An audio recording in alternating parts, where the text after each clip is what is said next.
ذرا تصور کریں آپ کے آس پاس اڑنے والی ایک شہد کی مکھی، ایک شہد کی مکھی ہی نہیں بلکہ ایک جاسوس ہو۔ ہے نا حیران کن بات؟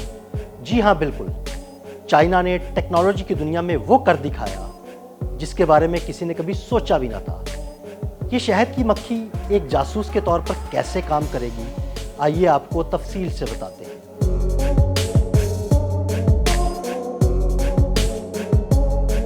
چین کے سائنسدانوں نے ایک ایسی ٹیکنالوجی پر کام شروع کیا ہے جو نہ صرف حیرت انگیز ہے بلکہ مغربی حلقوں میں تشویش کا باعث بھی بن رہی ہے۔ بیجنگ انسٹی ٹیوٹ آف ٹیکنالوجی کے محققین نے شہد کی مکھیوں کے دماغ میں انتہائی باریک ڈیوائس نصب کر کے انہیں کنٹرول کرنے کا کامیاب تجربہ کیا ہے۔ اس تحقیق کا مقصد محض سائنسی تجسس نہیں بلکہ اسے مستقبل کی جنگی حکمت عملی اور خفیہ مشنز کا حصہ بنانے کی تیاری ہے۔ شہد کی مکھیوں پر جو قدرتی طور پر بہترین پولینیٹر سمجھی جاتی ہیں، اب جدید سائنسی تکنیک کے ذریعے سائبرگ میں بدل گئی ہیں۔ ان مکھیوں کی پیٹھ پر ایک 74 ملی گرام وزنی ننھی سی ڈیوائس نصب کی جاتی ہے جو 3 باریک سوئیوں کے ذریعے ان کے دماغ میں سگنلز بھیجتی ہے۔ ان برقی تار کے ذریعے مکھیوں کو بائیں دائیں آگے یا پیچھے اڑنے کا حکم دیا جاتا ہے، اور حیرت کی بات یہ ہے کہ 10 میں سے 9 مکھیاں ان احکامات پر عمل کرتی ہیں۔ اس منصوبے کے سربراہ پروفیسر زاؤ جی لیانگ کا کہنا ہے کہ حشرات پر مبنی روبوٹس قدرتی مخلوق کی مانند اعلیٰ نقل و حرکت، ماحول سے ہم آہنگی اور چھپنے کی صلاحیت رکھتے ہیں۔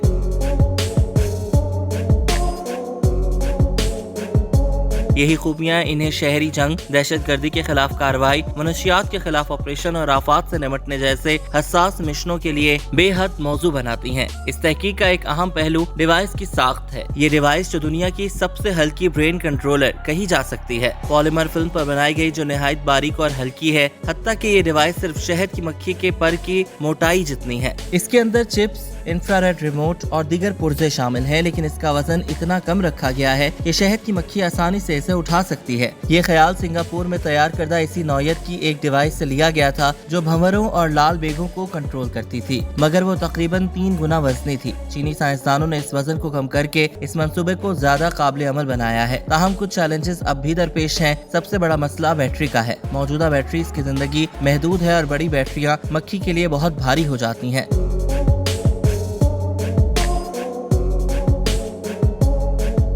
اس کے علاوہ ہر قسم کے کیڑے ایک جیسے سگنلز کا جواب نہیں دیتے، اسی لیے ایک ہی ڈیوائس ہر مخلوق پر استعمال نہیں کی جا سکتی۔ پروفیسر زاؤ کی ٹیم مستقبل میں سگنلز کی نوعیت اور کنٹرول تکنیک کو بہتر بنانے کے لیے تحقیق جاری رکھے ہوئے ہیں تاکہ حشرات کی نقل و حرکت پر زیادہ درست اور بار بار قابل اعتماد کنٹرول حاصل کیا جا سکے۔ یہ پیش رفت جہاں ایک طرف سائنسی ترقی کی علامت ہے، وہیں اس پر اخلاقی سوالات بھی اٹھتے ہیں۔ کیا قدرتی مخلوق کو جنگی مقاصد کے لیے استعمال کرنا درست ہے؟ کیا اس سے ماحولیاتی نظام پر منفی اثر پڑ سکتا ہے؟ اور کیا یہ ٹیکنالوجی دہشت گردی جیسے خطرناک ہاتھوں میں جا سکتی ہے؟ یہ سوالات ابھی جواب طلب ہیں، لیکن ایک بات واضح ہے کہ سائنس کی یہ دوڑ اب صرف مشینوں تک محدود نہیں رہی بلکہ زندگی کے سب سے نازک اور خوبصورت مظاہر جیسے کہ ایک شہد کی مکھی کی پرواز کو بھی اپنے دائرے میں لے چکی ہے۔